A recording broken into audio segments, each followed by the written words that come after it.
ya samudra, di dalam badai bergelora. Engkaulah jangkar hidupku, tak sekalipun ku goyah. Firman-Mu terangi langkahku, sumber damai dalam hidupku, dan ku aman di dalam-Mu. Penyertaan-Mu sempurna,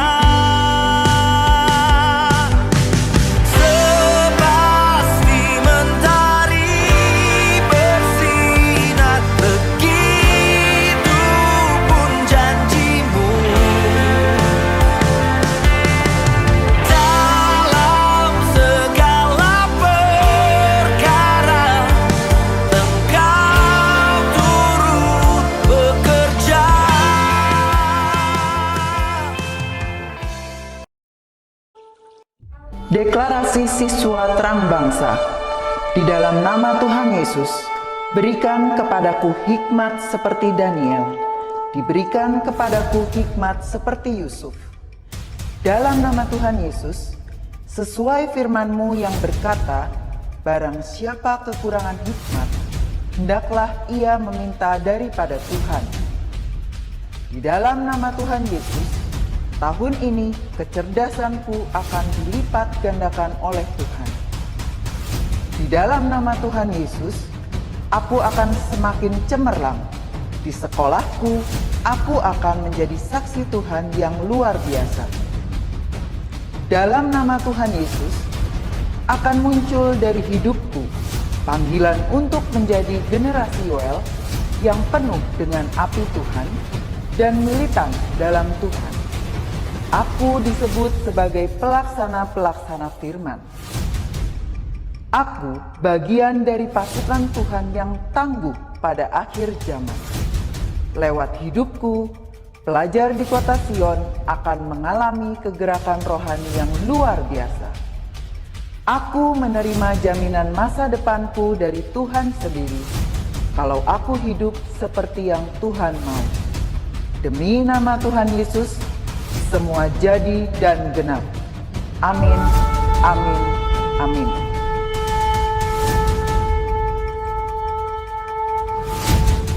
Shalom anak-anak. Semoga sampai hari ini kita masih diberikan kekuatan, diberikan kesehatan dan perlindungan dari Tuhan. Hari ini sebelum kita memulai aktivitas, kita mau angkat pujian, kita mau mendengarkan firman Tuhan. Ayo kita siapkan hati kita. Seputih bulu domba, sebegitu juga Tuhan mengasihimu dan mengampunimu.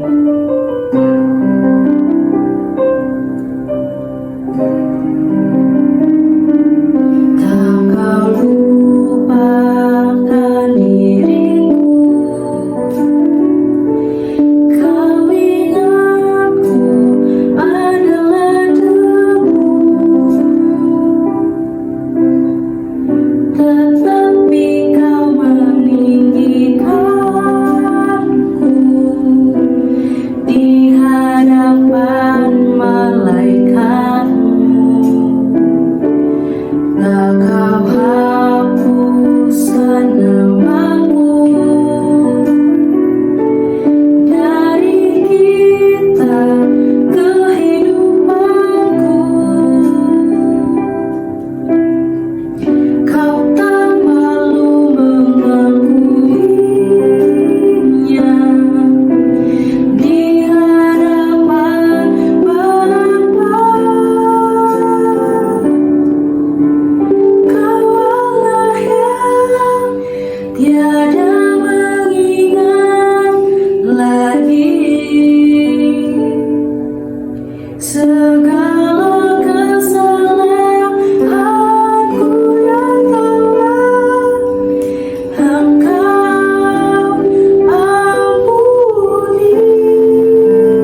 Shalom, selamat pagi anak-anakku sekalian dimanapun kalian berada. Senang sekali pada pagi hari ini Sir Steve kembali bisa menjumpai kalian di Devotion Pagi.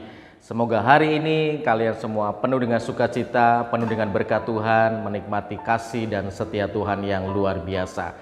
Nah, sebelum kita mendengar firman Tuhan, mari kita berdoa terlebih dahulu. Bapa, terima kasih buat pagi hari ini. Selamat pagi kami ucapkan kepadamu. Bersyukur untuk pagi yang segar, pagi yang indah, pagi yang penuh berkat yang Tuhan anugerahkan dalam hidup kami.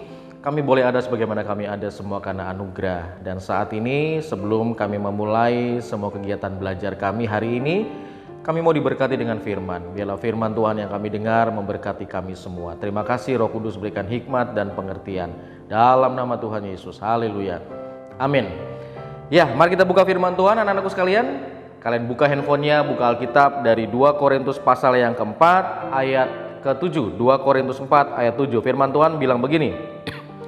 Tetapi harta ini kami punyai dalam bejana tanah liat, supaya nyata bahwa kekuatan yang melimpah-limpah itu berasal dari Allah, bukan dari diri kami. Nah, pagi hari ini saya akan bagikan kepada kalian sebuah tema renungan devotion, yaitu tentang New Spirit atau roh yang baru. Siapa di sini yang pernah lihat karung goni? Ada nggak yang pernah lihat karung goni? Oh, mungkin ada yang bilang, karung goni kayak apa, Sir Steve ya? Saya tahunya karung terigu yang putih seperti itu ya, seperti kain putih seperti itu. Nah, karung goni itu biasanya karungnya lebih tebal, kemudian lebih kasar biasanya. Nah, ini suka dipakai untuk gula seperti itu, atau mungkin untuk membungkus barang-barang lain, bukan untuk terigu. Nah, ini biasanya karung goni ini lebih kurang bagus lah penampakannya. Nah, karung goni kalau misalnya kalian pernah lihat, itu kalau ditawarkan, siapa yang mau pakai karung goni atau siapa yang pengen dapetin karung goni? Nah, biasanya banyak yang bilang begini, ngapain karung goni, nggak ada harganya. Kalau mau kasih tuh ya baju, kemeja, dikasih kok karung goni gitu kan, nggak ada nilainya seperti itu. Tapi ternyata suatu ketika karung goni ini diisi dengan batangan emas murni. Karung ini diisi dengan emas murni, satu batang beratnya 5 kilo. Kemudian dimasukkan ke dalam karung goni ini sampai penuh. Kemudian diikat dan kembali ditawarkan. Siapa anak-anak yang mau karung goni ini? Wah, ketika tahu bahwa karung goni itu isinya emas murni, batangan, semua orang mengangkat tangan dan berkata, saya mau, saya mau, saya mau, saya mau. Kenapa? Karena ada emas batangannya di sana. Kemudian datang lagi penawaran yang kedua, siapa yang mau karung goni ini? Ternyata setelah diselidiki, karung goni itu di dalamnya ada berasnya. Ada beras yang kualitasnya bagus di dalam karung goni. Maka semua orang yang ditawarkan akan berkata, saya mau, saya mau, saya mau. Kenapa? Apakah karena karung goninya? Bukan, tetapi karena beras yang ada di dalamnya. Yang ketiga ditawarkan lagi, siapa yang mau karung goni ini? Wah, semua bertanya-tanya, isinya apa nih, isinya apa? Ternyata yang ketiga isinya adalah sampah gitu kan. Sampah rumah tangga, sampah bekas makanan, sampah bekas kulit buah dan sebagainya. Maka serempak satu ruangan itu orang berkata, wah nggak mau. Kenapa? Karena isinya sampah. Nah, anak-anakku sekalian, kalau kita melihat ilustrasi seperti ini, kenapa ada orang yang tidak suka dengan karung goni? Kenapa ada orang yang menilai bahwa karung goni itu sepertinya punya nilai yang tidak terlalu besar, tidak terlalu bagus? Makanya banyak orang yang tidak mau kalau hanya diberi karung goni. Tetapi sebaliknya, ketika diberi karung goni yang isinya emas batangan, semua orang mau. Sir Steve juga mau ya kalau karung goni itu isinya emas batangan. Atau ketika karung goni itu isinya beras, kira-kira mau nggak? Pasti juga mau.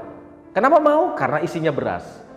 Namun ketika karung goni itu isinya sampah, kembali orang menolak, tidak mau, karena isinya bukan sesuatu yang berharga. Nah, anak-anakku sekalian, dalam hidup kita bisa belajar dari kisah atau dari perumpamaan ini, dari analogi karung goni ini. Siapa sih yang berharga dalam hidup kita? Atau siapa kita sebetulnya? Kalian dan Sir Steve adalah pribadi atau manusia yang tidak berharga sebetulnya. Sama seperti karung goni. Saya dan kalian adalah manusia yang tidak punya nilai sebetulnya. Kita adalah manusia berdosa yang harusnya mati, yang harusnya binasa, yang harusnya tidak punya nilai apa-apa. Tetapi kenapa kita menjadi sangat berharga? Kenapa kita menjadi pribadi yang sangat dikasihi Tuhan? Sebetulnya bukan karena kita pintar, bukan karena kita kaya, bukan karena kita punya segala-galanya, tidak. Kita ini manusia yang tidak punya arti. Kita manusia diciptakan dari debu dan tanah. Ketika Tuhan menciptakan manusia dari debu dan tanah, itu gak ada artinya. Debu dan tanah nilainya apa sih? Tetapi ketika dihembuskan nafas hidup oleh Tuhan, maka manusia yang dari debu tanah ini kemudian punya nilai, berharga. Setelah itu manusia jatuh dalam dosa, kita terpisah dengan Tuhan, kita menjadi manusia yang terhilang. Tidak ada lagi damai dalam hidup kita, ada dosa dalam hidup kita. Maka kita menjadi manusia yang seharusnya terkena hukuman Tuhan. Tetapi apa yang terjadi 2000 tahun yang lalu? Yesus mati, Yesus disalib, Dia korbankan nyawanya untuk siapa? Untuk kalian dan untuk saya. Dia korbankan nyawanya, Dia korbankan hidupnya, Dia korbankan kenyamanannya sebagai Tuhan yang seharusnya Dia ada di surga. Dia turun ke dunia, menjadi manusia, dan Dia mengorbankan hidupnya. Supaya apa? Supaya kalian dan saya yang tidak berharga, yang tidak ada nilainya, menjadi berharga. Kalian yang miskin diangkat Tuhan menjadi kaya. Kalian yang tidak punya nilai hidup menjadi pribadi yang berharga. Makanya Tuhan pernah berkata, engkau berharga di mataku dan mulia. Pernah tahu ayat itu? Nanti cari di Alkitab ya. Kemudian Tuhan juga pernah berkata, engkau adalah biji mataku, biji mata Tuhan. Bayangkan ya, kita manusia berdosa, manusia yang sudah hina, kotor, harusnya mati, harusnya binasa karena dosa. Tetapi Tuhan berkata, engkau mulia, engkau berharga, engkau biji mata Tuhan. Bayangkan biji mata itu sesuatu yang sangat berharga. Coba ada nggak yang rela kalau biji matanya dicolok sama orang? Pasti akan marah, akan bertahan. Tetapi Tuhan berkata, engkau adalah biji mataku, engkau adalah anakku yang aku kasihi, yang berharga. Nah hari ini siapa kita, siapa kalian dan saya, itu bukan bicara, oh saya adalah anak orang kaya, saya adalah orang yang pintar, saya ranking 1 di sekolah, saya pintar, orang tua saya kaya raya, saya cerdas, saya bisa banyak hal. Bukan itu. Yang membuat kalian berharga bukan casing luarnya, bukan pribadi dalam artian tubuh jasmani kita, manusiawi kita, kepandaian kita, kekayaan kita, jabatan kita, bukan. Tetapi yang membuat kalian dan Sersti berharga itu adalah siapa yang ada di dalam hidup kita. Siapa yang ada di dalam hidup kalian, yaitu Roh Kudus dan Tuhan Yesus. Dia yang sudah mati, Dia yang sudah berkorban menebus hidup kita, menjadikan kita berharga. Ketika kalian menerima Yesus, terima keselamatan, menerima Yesus sebagai Tuhan dan Juru Selamat, maka Yesus masuk dalam hidup kalian. Roh Kudus yang kalian terima ada dalam hidup kalian. Itu yang membuat kalian berharga di mata Tuhan. Manusia kita tidak ada harganya, karena seharusnya, sekali lagi Serti bilang, seharusnya kita binasa karena kesalahan kita. Tetapi karena Yesus yang masuk dalam hidup kita, Yesus yang masuk dalam hati kita, Roh Kudus yang ada di dalam hidup kalian dan Serti, itulah yang membuat kita berharga di mata Tuhan. Jadi hari ini apapun keadaan kalian, apapun kondisi kalian, mungkin kalian berkata, Serti, saya itu adalah orang yang tidak beruntung di dunia ini. Saya adalah anak orang miskin, orang tua saya tidak kaya, saya bukan anak yang pintar, saya bukan anak yang pandai, saya bukan anak yang berprestasi dan sebagainya. Secara nyata, secara manusiawi, ya kalian seperti itu.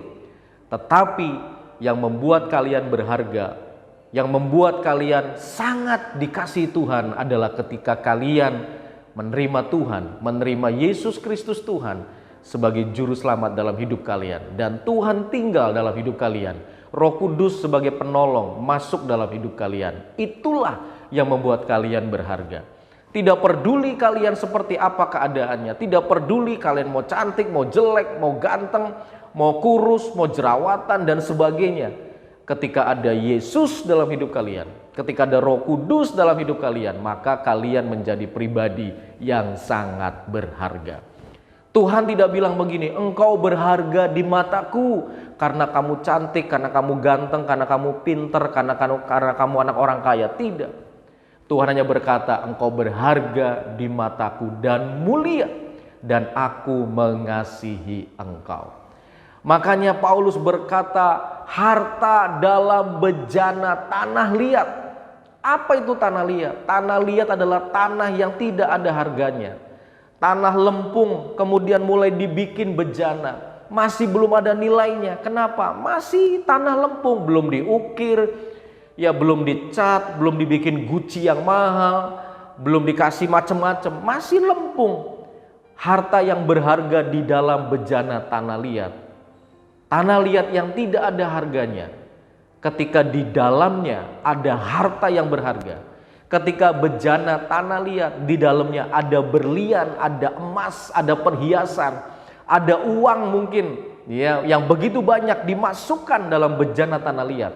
Maka tanah liat itu akan menjadi mahal harganya, walaupun mungkin bentuknya tidak bagus, walaupun mungkin bentuknya tidak menarik, tetapi ada harta yang berharga di dalamnya.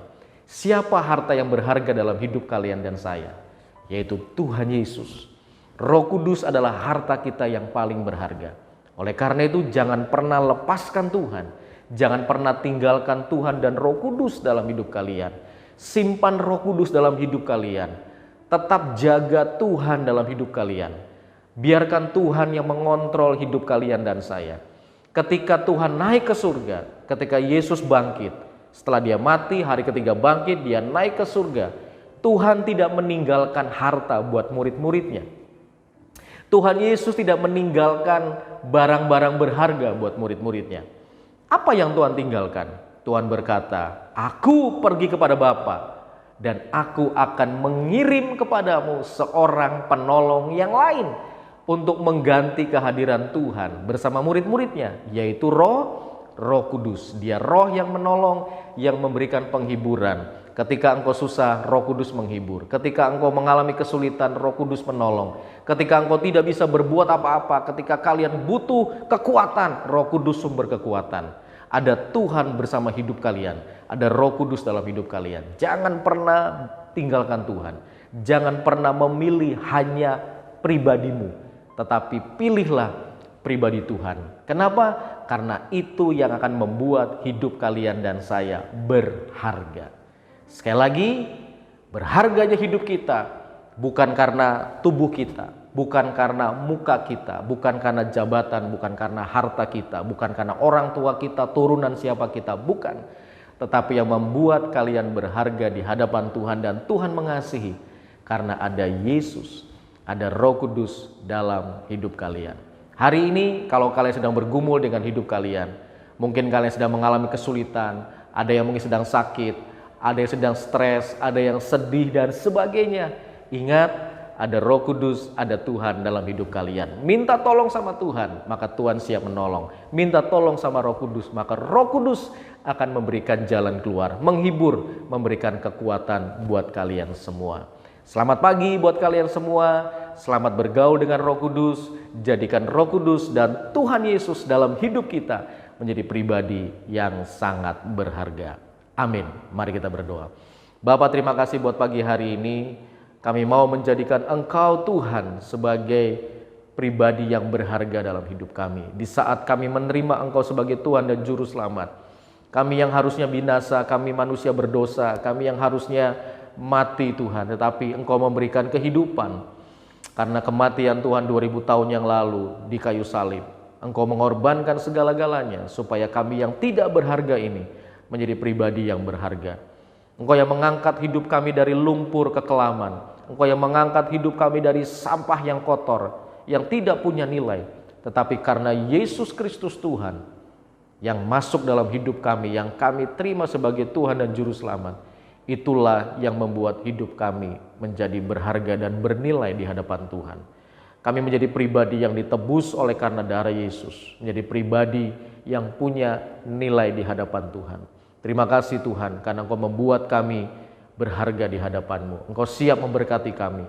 Roh Kudus, Engkau yang tolong kami dikala kami susah, dikala kami mengalami pergumulan. Engkau yang tolong kami supaya kami dikuatkan, kami dilepaskan dari segala ikatan, kami dimerdekakan karena Tuhan yang menolong kami. Berkati hari ini, apapun yang kami akan kerjakan hari ini, semua diberkati Tuhan. Terima kasih Bapa di surga, tanamkan firman ini dalam hati setiap anak-anak-Mu supaya mereka diberkati dan bertumbuh di dalam kebenaran. Terima kasih Bapa, dalam nama Yesus kami berdoa dan mengucap syukur. Semua yang percaya katakan amin. Terima kasih, selamat pagi anak-anak, Tuhan Yesus memberkati. Shalom.